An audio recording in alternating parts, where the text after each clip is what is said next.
Thank you, Inspector. මම යන්න කලින් ඕගොල්ලෝගෙන් පොඩි ප්‍රශ්නයක් අහන්නද ડોක්ටර්? මෙහෙමයි ડોක්ටර් දැන් මම ළමයෙකුට කිව්වොත් නෙළුම් කුළුනේ මුදුනටම ගිහිල්ලා වැට උඩටත් නැගලා තනි කකුලෙන් හිටගෙන ෆොටෝ එකක් ගහන්න මම රුපියල් ලක්ෂයක් දෙනවා කියලා. එහෙම නැත්නම් මම කියනවා හයි ස්පීඩ් ට්‍රේන් එකක් ඉස්සරහින් පනින්න මම සතියකට ඇති වෙන්න ඩ්‍රග්ස් දෙනවා කියලා. පුදුම වෙන්න එපා. ඔය වගේ ඔන්ලයින් චැලෙන්ජස් අපි ඕන තරම් දකිනවා. හරි. දැන් ওই ළමයා නෙළුම් කුළුණ මුදුනට නැගලා ෆොටෝ එක ගහන්න යනකොටම ඇදගෙන වැටලා මලා. එහෙම නැත්නම් හයි ස්පීඩ් ට්‍රේන් එකේ හැප්පිලා මලා. ඒකට වැරදි මමද?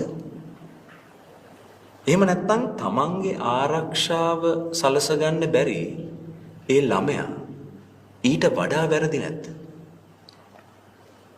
එතකොට තමන්ගේ ළමයා මේ වගේ ගොන් වැඩ කරනවා කියලා දන්නේ නැති ඒ ළමයාගේ දෙමව්පියෝ වැරදි නැද්ද? තමන්ගේ ආරක්ෂාව ගැන වගකීමක් ගන්න බැරි පරපුරක් හදපු ගුරුවරු වැරදි නැද්ද? අපි හැමතිස්සෙම ජනතාවට වඩා ඉස්සරහින් ඉන්නේ කියලා කියාගත්ත හැබැයි හැමතිස්සෙම ගෑනුන්ගේ පස්සවල් මාකට් කර කර ඉන්න මීඩියා වැරදි නැද්ද? ඒ මුකුත් ඕනේ. ඒ හැමෝම පැත්තකින් තියෙනවා. ලෝකේ මෙහෙම දේවල් සිද්ධ වෙනවා. අපේ රටේ මිනිස්සුන්ගේ ආරක්ෂාව, අපේ රටේ ළමයින්ගේ ආරක්ෂාව වෙනුවෙන් අපි වැඩ කරන්න ඕනේ කියලා දන්නේ නැති, දැනෙන්නේ නැති ආණ්ඩුව වැරදි නැද්ද?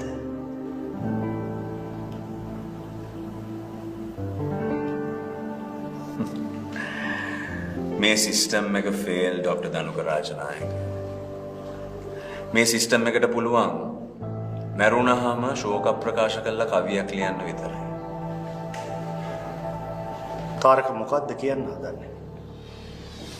මං කියන්නේ පුළුවන් නම් ශක්තිමත් මිනිස්සු හදන්න. දුර්වලයන්ව මේකෙන් ඉවත් කරන්න.